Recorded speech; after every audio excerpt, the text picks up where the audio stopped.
So out here in California, we're again having some crazy weather conditions. I live in a region called the Central Coast, in a really small town maybe a dozen miles from the beach. Earlier today, we had a tornado warning.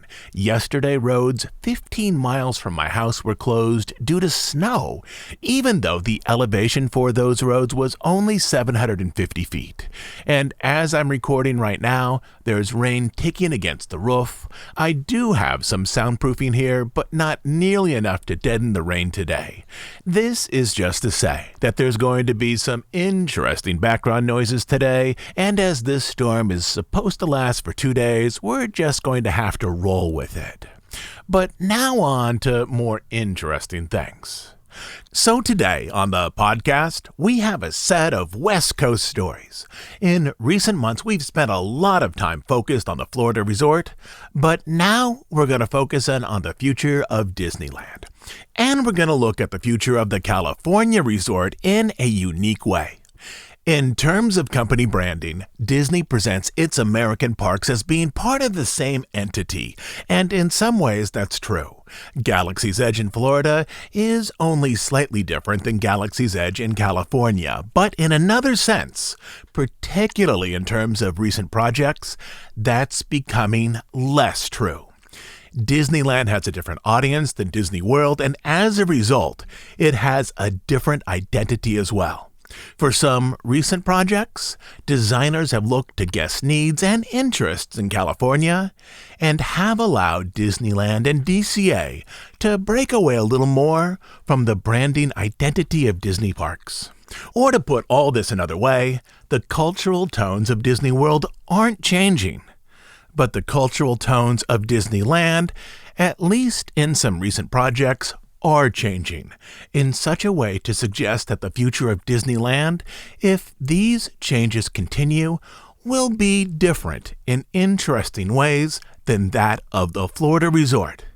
Let's start with this. Earlier this week, the resort announced that Rogers the Musical would come to the Hyperion Theater at DCA. Rogers, that is Steve Rogers, that is Captain America, the musical, was the show with some parody elements that was first presented in the Disney Plus series Hawkeye back in 2021. And the development of that 5-minute musical sequence has a unique history. According to director Rhys Thomas, the idea to include a Broadway musical based on the Avengers was just an innocent suggestion in one of our meetings that I quickly tried to backtrack. But from there, the concept took root. It became the reason that Hawkeye, who lives on a farm in Iowa, would be in New York, which was central to the story's development. It also became the reason to include Hawkeye's kids in that first episode, as they would see the show with him. And this would allow those early scenes to depict Hawkeye's area of vulnerability, which was, of course, his family. Clearly, all of the Avengers would be invited to the premiere of a Broadway musical that is loosely based on their lives, but Hawkeye, with his kids, would be the only ones to attend that performance. From there, the idea for a musical, which shows the Avengers saving New York from Loki and the Chitauri, became central to that first episode. For those familiar with the MCU, think the last 30 minutes of the first Avengers film, the one from 2012, where Loki steals the Tesseract, which then gives him the opportunity to subjugate Earth. Anyway, once the Broadway musical became an important plot point for the story, basically the reason that most of the major characters who live in Iowa are in New York, the development team focused on how to produce an actual musical, or at least part of a musical, and got a little carried away. From there, Kevin Feige, executive producer for the series, met with composer Mark Scheinman, who had a hand in many actual Broadway hits. Hairspray, Catch Me If You Can, and Charlie and the Chocolate Factory. He had also composed music for dozens of movies, including Hocus Pocus, George of the Jungle, Sister Act 1 and 2, Sleepless in Seattle, and Mary Poppins Returns.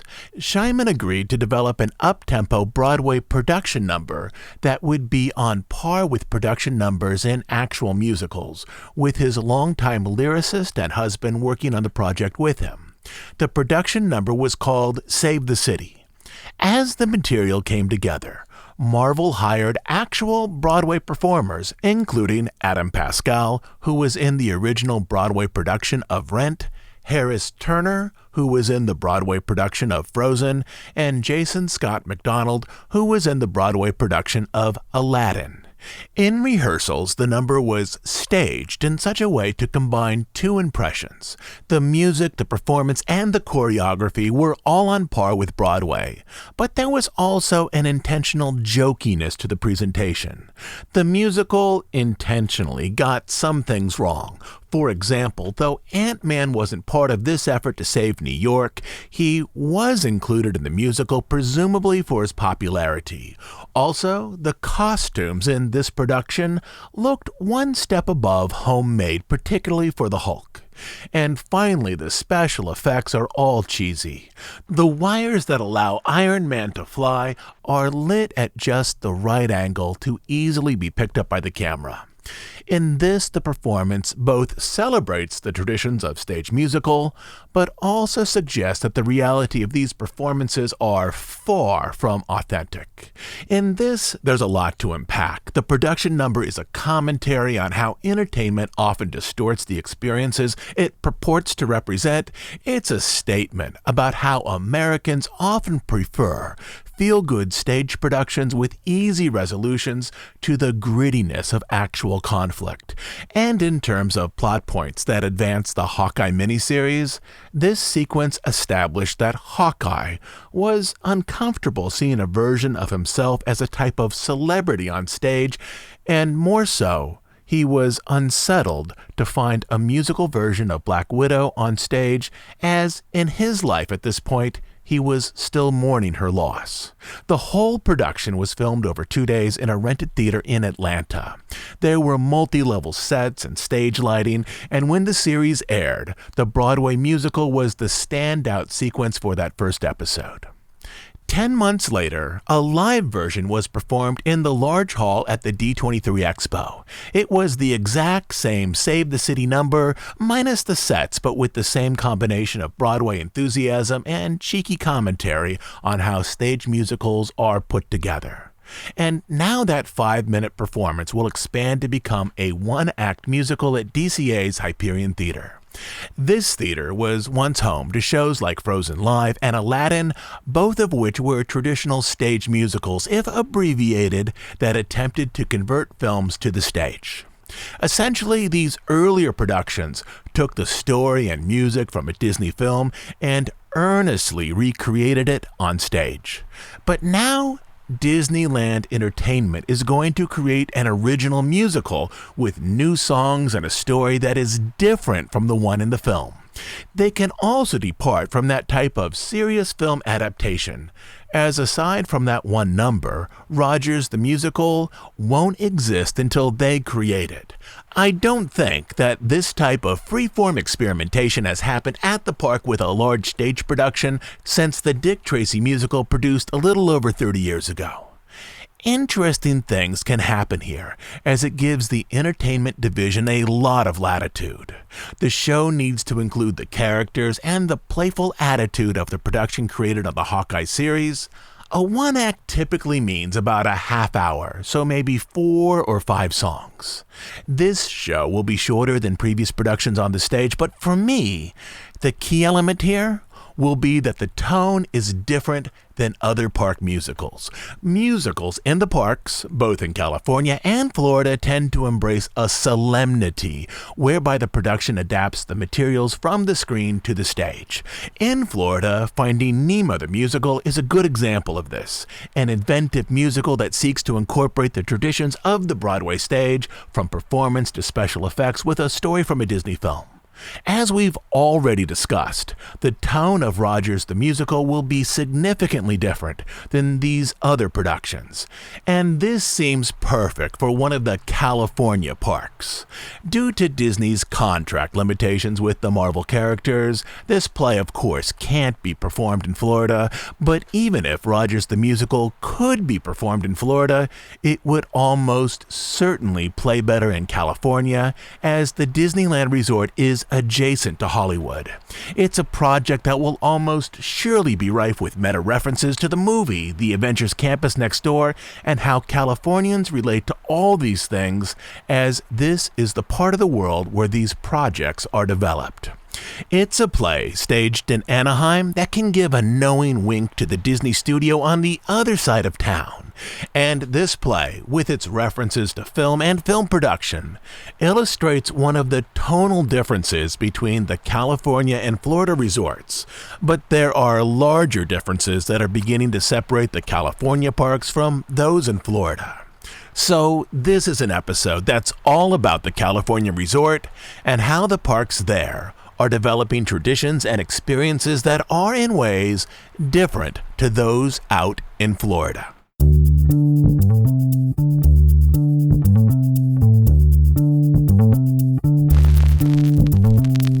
For this next story, we need to start with the long view.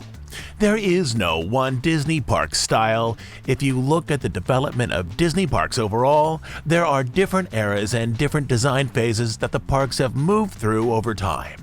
To simplify this for a moment, in the 1950s and early 1960s, Disneyland largely replicated the world of movies in geographic form. There was Frontierland, the world of the Western adventure; Main Street, which consciously alluded to period dramas such as It's a Wonderful Life; and Adventureland, which was so closely tied to the world of Tarzan and the African Queen that designers referred to this area as the Hollywood Jungle.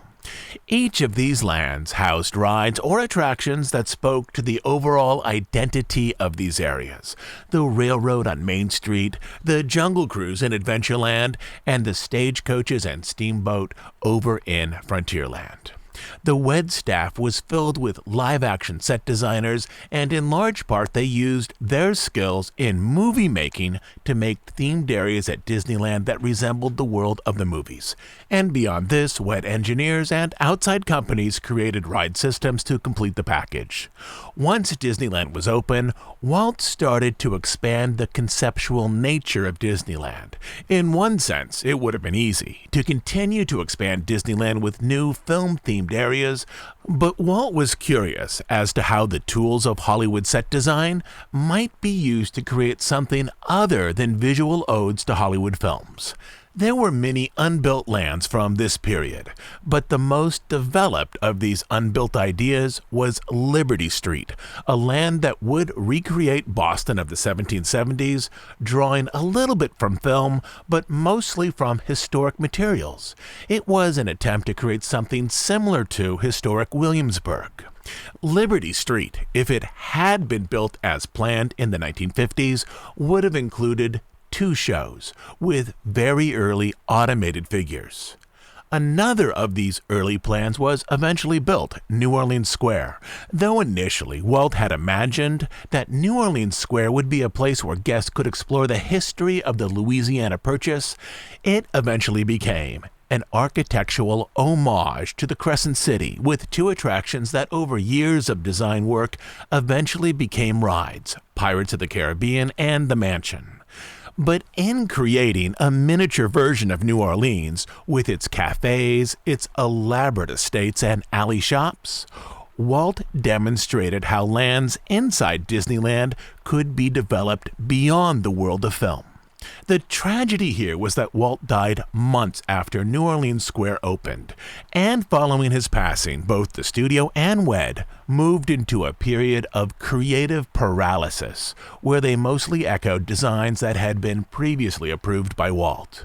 The Magic Kingdom was a variation on Disneyland, with the addition of that unbuilt Liberty Street, which was now called Liberty Square, and which now only had 1 attraction.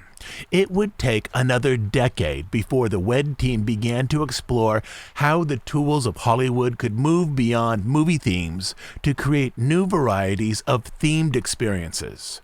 World Showcase at Epcot, 11 years after the Magic Kingdom opened, used the traditions of set design to replicate the architectural and landscape icons of foreign countries. The Disney MGM Studios, at least back in its original incarnation, recreated sections of Los Angeles during the golden age of Hollywood. Animal Kingdom replicated rural cities and the natural environment of Africa and Asia, and DCA, again in its original incarnation, reproduced unique regions of California. With these themed areas, for the most part, deeply supported by rides and attractions. And then, not long after DCA opened, the design pendulum began to move back toward the world of film, only this time, new themed lands didn't speak primarily to a large genre of movies, but rather to the franchise film. Star Wars got its own land, as did the Marvel movies, Toy Story, and Cars, with each of these having its own set of rides. And then things began to change again.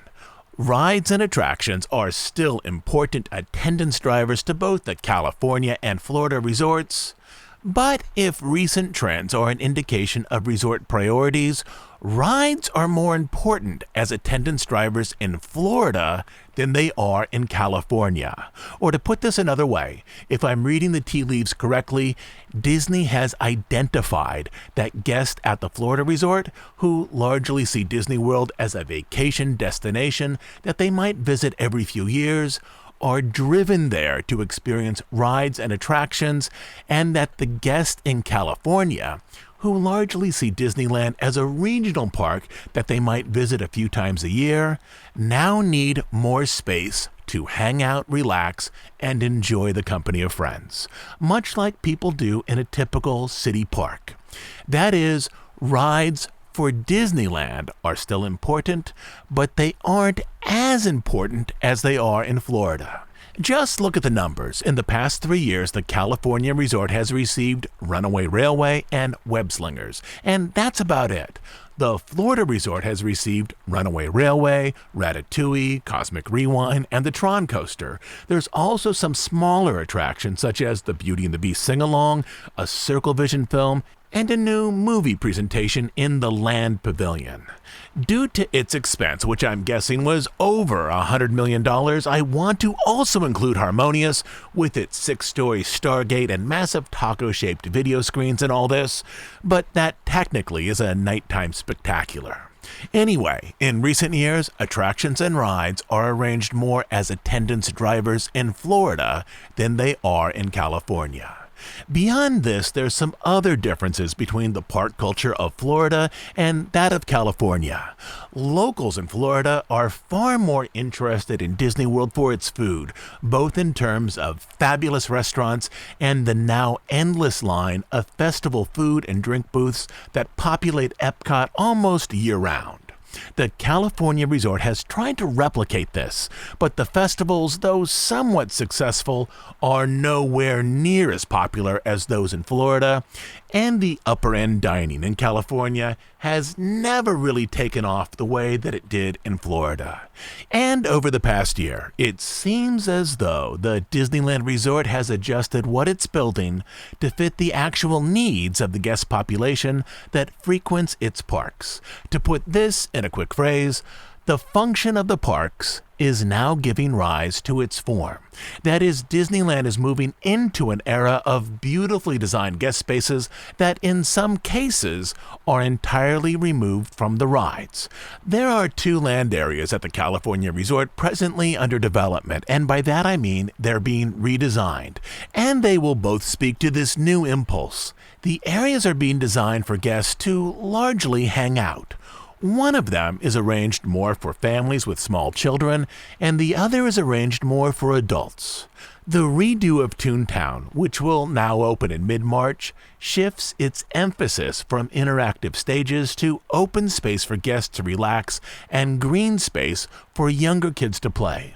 Large sections of the old hardscape are being replaced with green space, which will be an artificial grass interspersed with real trees, an area called Centennial Park. Gone are the old icons such as the Roger Rabbit Fountain, and in are new open spaces for kids to play. Large sections here resemble a city park far more than a traditional theme park. The company describes this area as a place for, and I will quote, both spontaneous family play and parental relaxation. The land of Mickey's Toontown now will be something like a neighborhood green space with elements of a Discovery Museum themed to the characters of Mickey and Friends. The park will also have a fountain that will light up in the evening, specifically for young children who can't stay awake long enough for the fireworks. Now for the big question. Who are these features for? Are these the type of features that will entice a family of 4 traditional tourists to spend $150 a person or $600 overall to enter the park? Probably not. These are the type of features for locals on multi-California Day resident passes or those with a Magic Key Pass. These features are simply an acknowledgement that a significant part of the actual park audience are regulars who would find value in a highly themed city park setting rather than in attraction-based elements that have defined the park for decades. Part of the new green space has been open for a month, a section near the Runaway Railway, and for the most part, lots of guests have taken to it, sitting on benches, playing with kids on the ground, or simply relaxing for an afternoon snack. A project with similar aims is being developed across the way in DCA.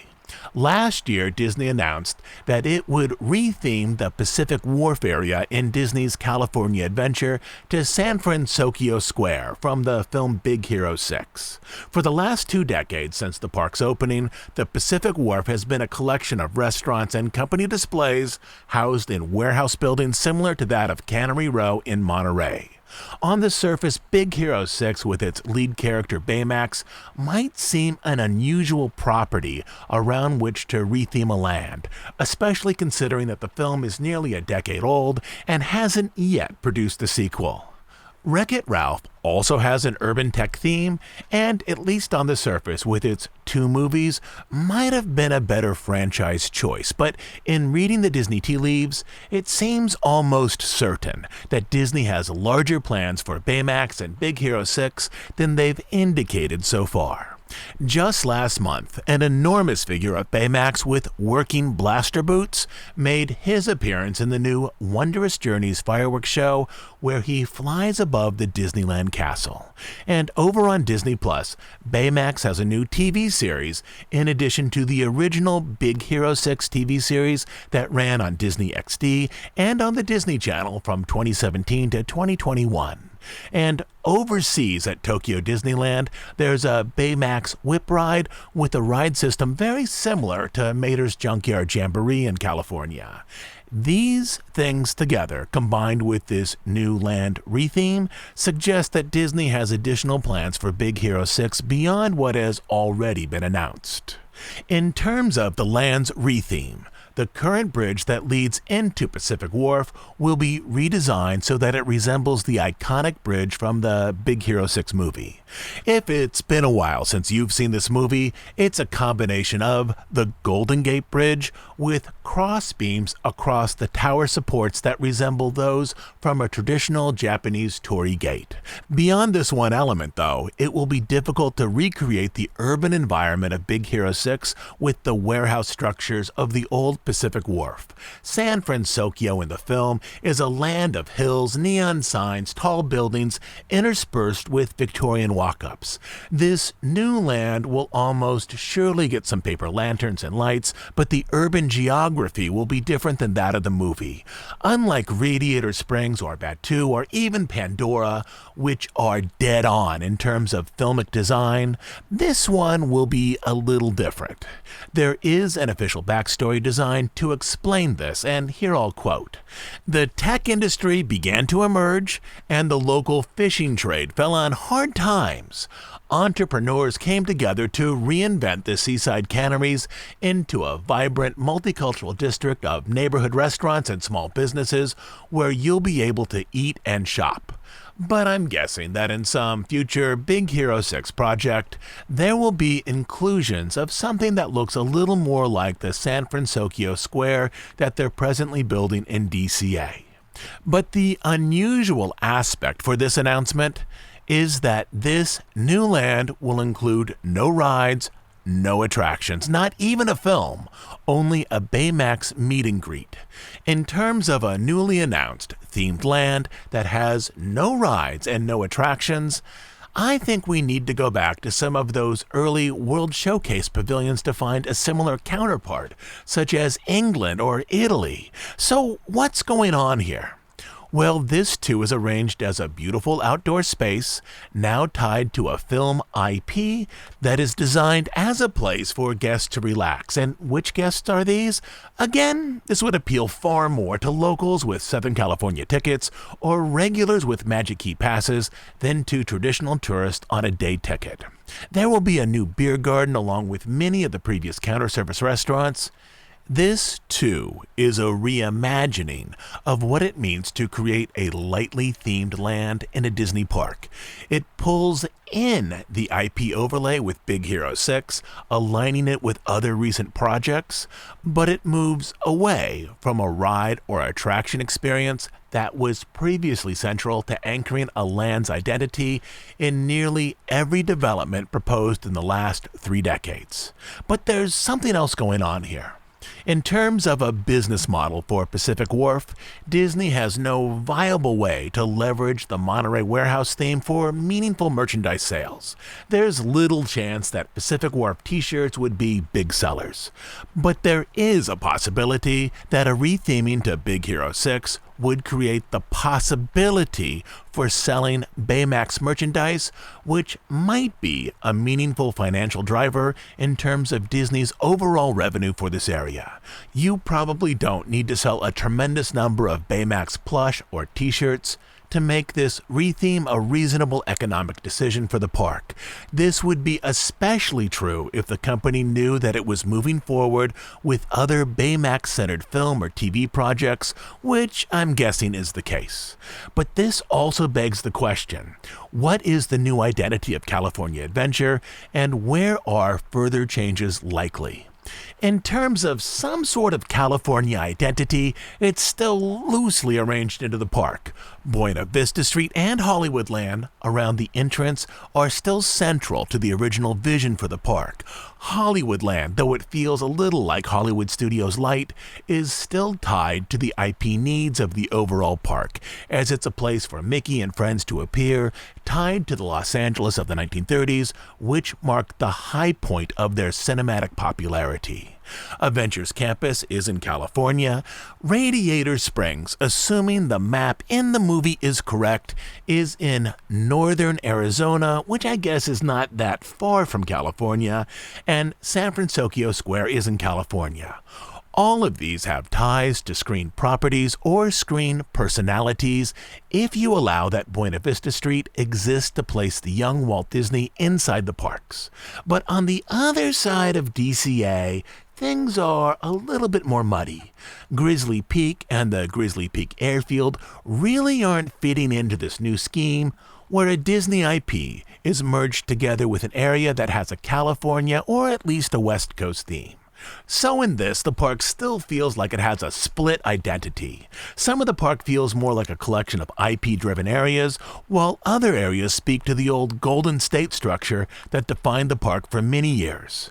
Just as designers recently redid Pacific Wharf, I'd look for other changes in some of the remaining Golden State areas inside the park, most notably that Grizzly Peaks area, as Disney attempts to unify the park around IP properties, many of which, I should point out, are focused on very recent films, such as Avengers, Pixar, Cars, Little Mermaid, and so on, with the older, or perhaps classic IP, tending to exist more broadly over at Disneyland across the way.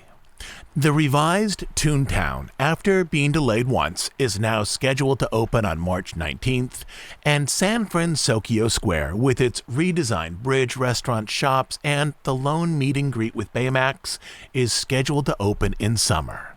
As Disney tends to announce opening dates 2 or 3 months before a project debuts, it's too early yet to have an exact date for that opening. But in both of these areas, we're seeing how the California and Florida parks are now developing with unique strategies based on the different ways that guests enjoy parks at each resort. And that means that out in California, they're developing lovely themed areas for guests to gather, but not necessarily go on rides.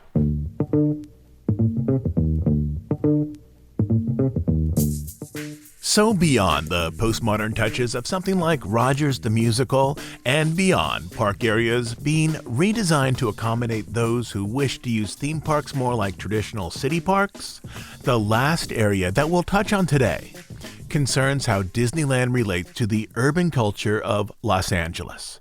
Having spent a lot of time in Orlando and Los Angeles, I can tell you that there are lovely aspects to both cities. Central Florida has a lot of open space, also large park settings like Lake Eola, while in California, Orange and Los Angeles counties occupy a region where almost every available space has been built up for homes, businesses, or civic functions. As such, much of the entertainment in Los Angeles comes from restaurants, bars, nightclubs, and theaters. And those elements of urban entertainment, particularly with its dance, dress, and music, are picked up at the California Resort. One of Disney's most interesting parades is Magic Happens, and as the intro suggests, this is very much a California parade with its club culture and house music. Think of the difference between the entertainment culture of the Florida Resort and the entertainment culture of the California Resort this way. The current daytime parade at the Magic Kingdom in Florida is the Festival of Fantasy. Festival of Fantasy, with the exception of that lovely steampunk dragon float, is a heartfelt presentation of Disney characters directed at families, a parade that presents characters as they appear on screen and with music that shares traditions with Disney films.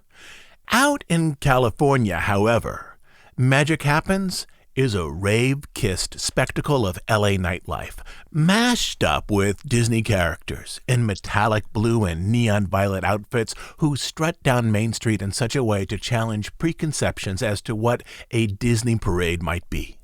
There are traditional elements in this parade that showcase characters in film-like settings, such as the floats for Frozen, Moana, and even The Sword in the Stone. But there are other elements, particularly the edginess of the music and dance, that feel far more directed at older Disney fans. In terms of the design evolution of this parade, much of its urban feel stems from the music, which was co-created by pop artist Todrick Hall, a performer whose work is focused on club music, often with elements that play with concepts of gender and identity. Hall has a professional and personal history with the Disney company. When asked how he likes to relax, Todrick Hall explained, "I pretty much just either go to Disney World or go see a musical. I'll fly to New York and see every new show twice. That's my getaway." In terms of his professional life, he got his start in the Beauty and the Beast stage show at Florida's Disney MGM Studios. "That was my first job out of high school," he said. But his interest in the parks goes beyond performing. He has a nuanced understanding as to how the parks are assembled and what they offer guests. "I don't go for the rides," he said, "and Epcot is my least favorite Disney park of them all. I don't drink, and I feel that's the point of going to Epcot, is to taste all the wine. I go there because I look at the world through rose-colored glasses, and I love the idea that there is innocence and that there is the will to believe in the unbelievable and to escape realism. And I love the attention to detail that Disney specifically takes to make sure that every light fixture, every trash can, everything that they sell has something whimsical or new or innovative. It's all thought out." In terms of his involvement in this parade, it began like this. When designers with Disneyland Entertainment pitched the parade, they used the song from Todrick Hall's album Straight Out of Oz as an example of the type of music they wanted for the parade. The album embraces hip-hop, electronic dance music, pop, even gospel to create songs with a steady, danceable beat. I don't know which song they used to mock up their presentation, but if you listen to Todrick Hall's song Green from that album, you'd likely hear some musical and instrumentation overlap with the song he eventually wrote for Magic Happens. "And so when they brought me in," Hall explained, "they were like, 'We want you to do what it is that you do.'" To make sure that he got the job, Hall wrote 2 songs from which they could choose, both focused on Magic Happens. One was more focused on Calling All Dreamers, and the other was more focused on Keep Your Hands Up. When the parade premiered, endless articles pointed out that the lyrics for Magic Happens were written on some of the costumes, specifically on a long white dress. And that's true. Those lyrics are there, but there's something those articles missed. There's more than one white dress with lyrics. The other white dress is inked with lyrics from the Todrick Hall song that wasn't selected for the parade. And so I wrote 2 songs, and they could choose between the 2 songs, which is like a dream come true, Hall explained. But they loved both songs so much that they couldn't decide, and they ended up using the lyrics to the other version of the song Magic Happens that I wrote, and putting them into costumes and into some of the merchandise at Disney. In developing this parade, with an urban dance club vibe, Hall was joined by an alum from RuPaul's Drag Race, who was also RuPaul's personal makeup artist, David Petrushkin, better known on TV as Raven. He became the makeup consultant for the parade, and from there, the TV influence team was rounded out by Tassandra Chavez as a dance consultant, who was also a choreographer for World of Dance and Dancing with the Stars. With their input, the look, moves, and sound of the dance units are far outside that of other parades that have stepped down Main Street. This is particularly true for the lead unit in Magic Happens. Men in iridescent pompadours and gold dance shoes, women in scalloped tutus and asymmetrical dresses, their heads capped with diva wigs, and hats that radiate the elements of club culture. The parade is largely a dialogue between the familiar presentation of cinematic images, such as Sleeping Beauty dancing with her prince, and the pop and bombast of modern dance. It's equal parts scenes from animated features and flourishes that would feel at home on reality TV. The tightest presentation is the house party-infused shuffle that leads the parade, but all dance units are captivating and well staged, from the Paso Doble Cape dance before the Coco Float to the presentation of ballroom and ballet that leads into the float tied to Frozen 2. But it's not just the moves that are unique. Many of the dance costumes, amazingly, are comprised of color combinations that are hard to find in any Disney park. From hair to makeup to gesture to costume, all of these elements feel fresh and alive in the park. Though this is a parade that shimmers with LA culture, it's also a parade whose soundtrack borrows cues from Florida. For those of you who have visited both Disneyland and Disney World in the past decade, you might find musical references to both the Wishes Fireworks Spectacular and the Remember the Night Parade, both of which only played in Florida. These tones, in ways, are not only nods to earlier in-park experiences, they are also a set of musical reference points that demonstrate how far this current production ventures from such earlier efforts. Remember the Magic was a major chord-focused, studio choir-performed collage of songs. It featured characters and film images in bright colors. The entry unit and dance music for Magic Happens couldn't be further from that. This parade announces with confidence that it has boldly departed from those earlier parades that once graced this same street. This parade premiered 3 years ago on February 28, 2020, with dance teams that had rehearsed for months, dozens of new costumes, and elaborate floats, far more sophisticated than any used in the American parks. I was there that day when it premiered, standing on the back of the Main Street train station. It was unlike anything that has ever come down Main Street, a flash of gold-spangled shoes, blue and violet wigs, and asymmetrical outfits that appeared plucked from a Tim Burton film. Or think of it this way, dancers done up with wigs, suits, and gowns from a French opera, with most of it dyed an electric blue. It was a combination that I've never seen before in a Disney park. Something old and something new. Some very skilled dancers moving along the trolley tracks, and Moana waving from up atop her boat. I knew the parade would not please everyone, as it was a departure from the established framework of in-park entertainment. For me, though, it was mesmerizing. I watched it again that evening. Disneyland parades are always better after dusk, as the park can control lighting to intensify the presentation. The effort and the money for the parade were all on display, and despite some complaints that I figured would be turned into town hall, I also assumed that this parade would move down Main Street for at least a couple of years. And I couldn't have been more wrong. The parade premiered just as the first COVID cases were appearing in California, in the Bay Area, and in Los Angeles, and 2 weeks later, Disneyland closed down.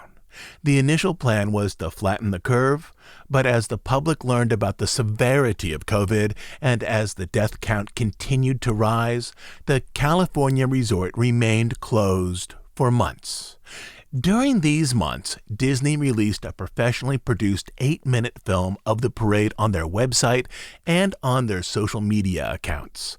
The montage used multiple cameras, stationed at various spots along the parade route, along with crane shots that lifted the camera over the Moana float. Disney explained that this new cut, which was culled together from footage shot initially for an advertising campaign, was in response to homemade videos that fans were making during that early period of lockdowns of their favorite attractions while they were stuck at home. Disneyland attempted to reopen the parks over the summer, but like all amusement parks in California, they didn't have state approval. In October, as the park was still closed, they laid off over 200 performers, mostly for the live shows such as Frozen, but they also announced that when the park reopened, whenever that was, Magic Happens and the fireworks would not immediately return. And then Disneyland waited for months and months, until finally, at the end of April, after 400 days of closure, they reopened, but without many of the elements that made Disneyland into Disneyland. And then at the 2022 Expo, Disney announced that after 3 years, Magic Happens would again strut down Main Street. Magic Happens was scheduled to re-premiere in the park this past Friday, March 24th. I had reservations for that day and planned to attend. But you remember that storm I mentioned at the start of this podcast? The lousy luck of this parade continued into 2023. Both performances for March 24th were canceled due to rain and high wind.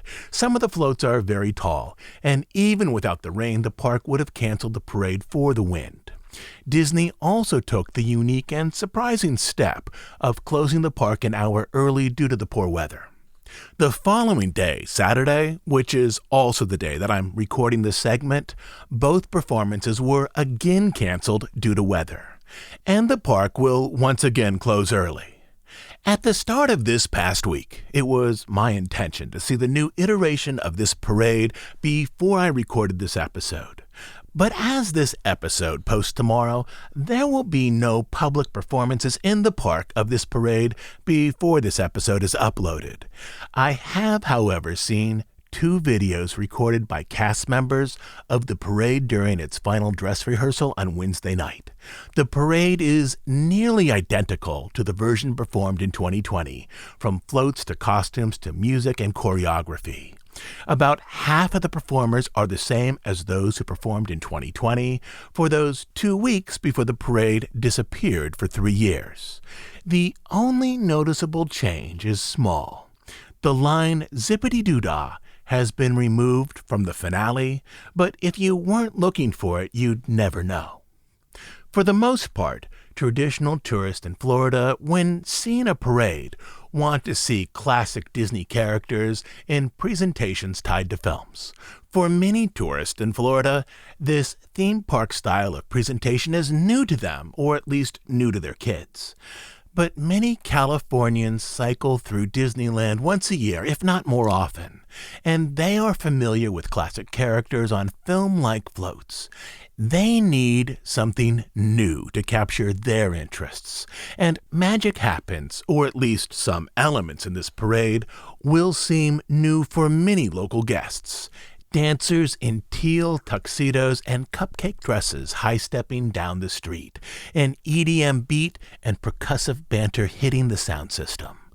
With this parade, and in other ways, Disney designers are now letting the California resort develop in its own direction, even if some of those changes wouldn't necessarily play well in Florida, where the audience is largely made up of traditional tourists, many of whom are visiting the resort for the first or second time, who are looking more for a classic theme park experience. But out in California, managers and designers are looking to guest needs and guest interests to make these parks a new experience for them. Out here, the rain has finally let up, but even as I record the outro, Magic Happens still hasn't been performed at Disneyland. I'm sure that will happen in the next day or two. But in terms of this podcast, I'll be back next week with a new episode. The plan right now is to continue our story of Herb Ryman as he finishes his trip with Walt Disney in South America and begins to focus on some very unusual films made during World War II. As you know, we're an ad-free, listener-supported podcast. We do just two things: deep dives on stories related to the history of the Disney studio and parks, and news and analysis of current events as they relate to the Disney company. We are funded entirely by listener contributions. You can support our efforts by becoming a monthly Bandcamp subscriber. On Bandcamp, you'll find over 200 episodes not available on iTunes. But the best reason to join is to support the work we do here and to make sure that this podcast continues to exist. You can become a monthly subscriber at dhipodcast.bandcamp.com. I'll also leave a link down in the show notes. Until then, this is Todd James Pierce.